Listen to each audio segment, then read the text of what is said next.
Assalamualaikum warahmatullahi wabarakatuh. Salam sehat selalu buat kita semua. Mahasiswa sekalian, kembali kita berjumpa di pembelajaran pertemuan ketiga ya di mata kuliah ekonomi kemiskinan. Pada materi pertemuan 3 ini kita akan membicarakan dengan judul penyebab dampak kemiskinan atau inequality atau ketidaksamaan mengenai pertumbuhan ekonomi kemiskinan dan distribusi pendapatan. Kemiskinan dan pemerataan menurut 3 pendekatan ekonomi politik, yaitu paham realis, liberalis, dan strukturalis. Lalu transformasi struktural dan pengaruhnya terhadap kemiskinan dan kesenjangan. Kemudian adalah pertumbuhan ekonomi dan kesejahteraan elastisitas dan ketimpangan serta pertumbuhan propur. Lalu hubungan pertumbuhan ekonomi di Indonesia.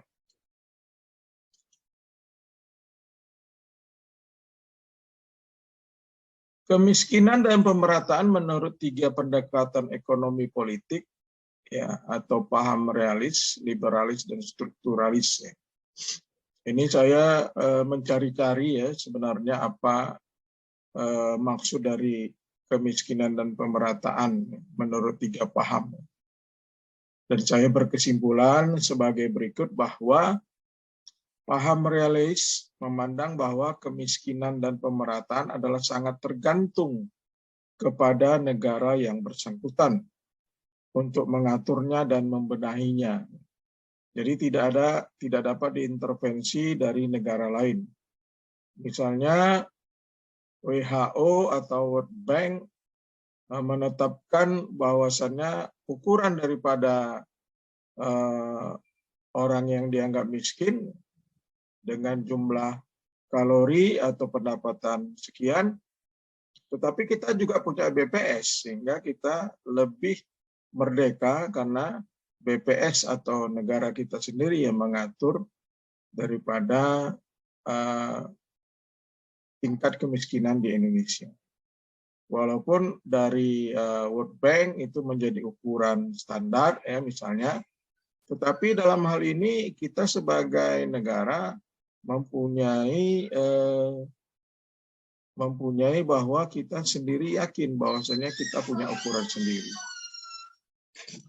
Lalu paham liberalis ya, memandang bahwa kemiskinan dan pemerataan adalah menjadi urusan setiap individu untuk mengatasinya ya, dan diberikan kebebasan dalam segala bentuk dan sangat menjunjung tinggi kehidupan individu. Jadi mau miskin mau enggak itu tergantung daripada individu-individu di dalam suatu negara tersebut. Adapun kalau misalnya ada bantuan-bantuan dari negara itu kadang dihitung secara sentral saja dan tidak dilihat seberapa besar jauh ukuran penduduk miskin tersebut. Lalu paham strukturalis yaitu memandang bahwa kemiskinan dan pemerataan adalah sesuatu yang harus diatur oleh negara atau mempunyai struktur dari atas sampai bawah, sehingga perlu mendalami pola agar kemiskinan bisa diminimalisir dan pemerataan dapat menyebar ke seluruh wilayah suatu negara. Ya. Jadi ini adalah secara terstruktur dia ya, punya program-program yang bisa dijalankan oleh suatu negara dalam rangka meminimalisir kemiskinan dan memeratakan penyebaran pertumbuhan di suatu wilayah. Transformasi struktural dan pengaruhnya terhadap kemiskinan dan kesenjangan.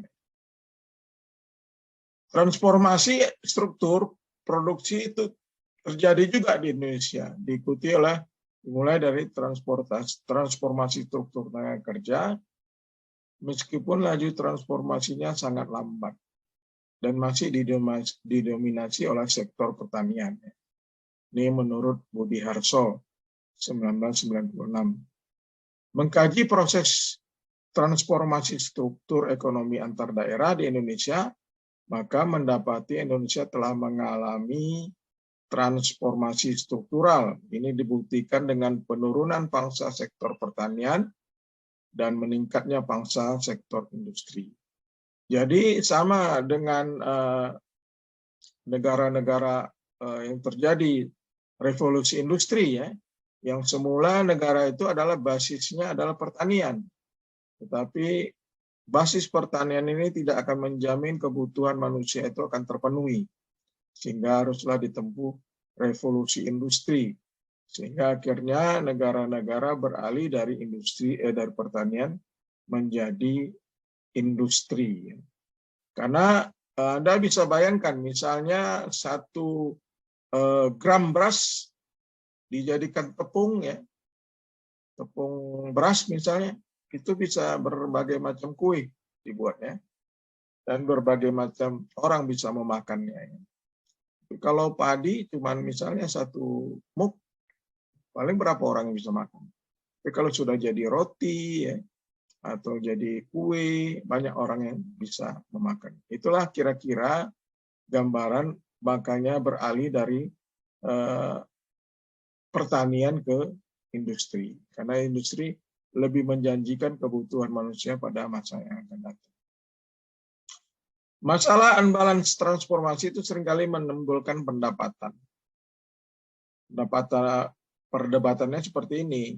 Apakah penurunan angka PDB itu sebanding dengan penurunan pangsa serapan tenaga kerja sektoral? Atau apakah industri mana yang berkembang lebih cepat? Agroindustri atau industri manufaktur? Pertumbuhan ekonomi dan kesejahteraan, elastisitas dan ketimpangan, serta pertumbuhan pro-poor. Ya.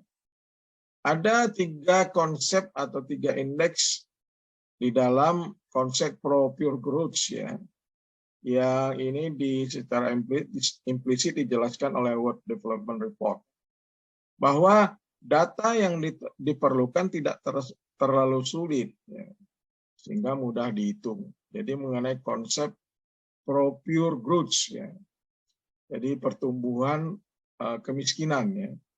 Indeks ini dapat digunakan untuk memformulasikan kebijakan pro-pure pada tingkat makro dan mikro. Indeks ini bisa dihitung menurut sektor ekonomi ataupun wilayah. Jadi identifikasi pro-pure growth di Indonesia akan dilakukan menggunakan analisis pengaruh pertumbuhan ekonomi terhadap ketimpangan pendapatan dan tingkat kemiskinan. Sehingga dalam menganalisis mengenai keterkaitan pertumbuhan ekonomi dan ketimpangan pendapatan terhadap kemiskinan menggunakan konsep PPGI. Jadi untuk mendapatkan PPGI, menganalisis terlebih dahulu pengaruh pertumbuhan ekonomi terhadap ketimpangan serta pengaruh pertumbuhan ekonomi terhadap kemiskinan. Pertumbuhan ekonomi dapat didefinisikan sebagai perkembangan kegiatan dalam perekonomian yang menyebabkan barang dan jasa diproduksi dalam masyarakat itu bertambah. Masalah pertumbuhan ekonomi dapat dipandang sebagai masalah makroekonomi dalam jangka panjang, dari satu periode ke periode lainnya dengan kemampuan suatu negara dalam menghasilkan barang dan jasa. Dan tentunya dihubungkan dengan kemiskinan adalah bahwa kebijakan ekonomi yang tidak berkomitmen terhadap penanggulangan kemiskinan dan semata-mata mengejar pertumbuhan atau trickle down effect itu tidak bekerja. Mungkin kesalahan mendasar dalam asumsi perekonomian Indonesia adalah pengangguran. Dan kemiskinan hanya mungkin diatasi jika ekonomi tumbuh minimal, misalnya 6,5%. Tetapi angka 6,5% ini kalau menurut ilustrasi yang di slide ini itu tidak menjamin ya. Kalau tumbuh 6,5% itu langsung bisa mengentaskan kemiskinan. Jadi diperlukan proyek-proyek atau metode atau cara-cara lain atau model-model lain dalam mengatasi kemiskinan. Jadi seperti asumsi demikian salah.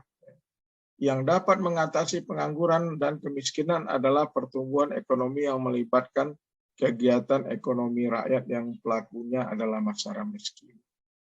Pengangguran dan kemiskinan adalah dua hal yang berbeda. Orang yang menganggur belum tentu miskin. Jadi ilustrasinya misalnya 1% pertumbuhan diasumsikan mampu menampung 200.000 sampai 400.000 tenaga kerja. Maka pertumbuhan 6,5% hanya mampu mempekerjakan 1,3 juta sampai 2,6 juta tenaga kerja. Dan tidak ada jaminan bagi penduduk miskin yang mencapai puluhan juta jiwa. Apalagi berdasarkan data 2018 saja, tingkat orang miskin atau jumlah orang miskin kita berjumlah 28 juta. Pertumbuhan 6,5% ini sebenarnya sudah cukup baik, ya, sudah cukup bagus kalau ditinjau dari negara, ya. Tetapi pertumbuhan 6,5% ini tidak bisa serta-merta menghapuskan atau meminimalisir secara tinggi, ya, tingkat penduduk miskin. Karena cuma bisa menampung 1,3 sampai 2,6 juta saja. Sisanya kemana dari yang 28 juta? Nah, tentunya kan tetap di dalam garis kemiskinan. Oke, saya pikir sampai demikian saja penjelasan saya di materi 3 ini.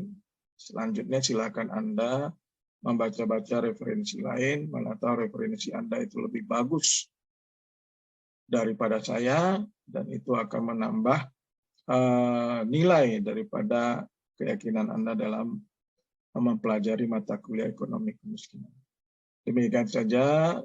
Tetap sehat selalu. Saya sudahi. Wassalamualaikum warahmatullahi wabarakatuh.